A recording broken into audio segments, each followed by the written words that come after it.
PCOS ఉండే వాళ్ళకి AMH value ఎక్కువ ఉన్నా కూడా ఎందుకు ప్రెగ్నెన్సీ రావట్లేదు? సో ఏఎంహెచ్ వాల్యూ 6, 8, 10 ఉందా, అయినా ప్రెగ్నెన్సీ రావట్లేదా? అయితే వీడియో స్కిప్ చేయకుండా లాస్ట్ వరకు చూడండి.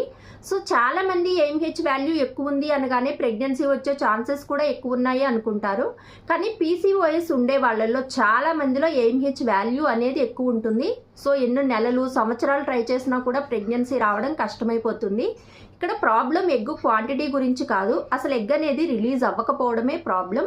సో పీసీఓఎస్ ఉండే వాళ్ళల్లో చాలా ఓవరీస్లో ఇమ్మెచ్యూర్ ఫాలిక్యూల్స్ అనేవి ఎక్కువ ఉంటాయి. సో దీనివల్ల ఏఎంహెచ్ వాల్యూ అనేది ఎక్కువ చూపిస్తూ ఉంది. సో కానీ రెగ్యులర్గా ఓవులేషన్ అవ్వకపోతే ప్రెగ్నెన్సీ వచ్చే ఛాన్సెస్ కూడా తగ్గిపోతాయి.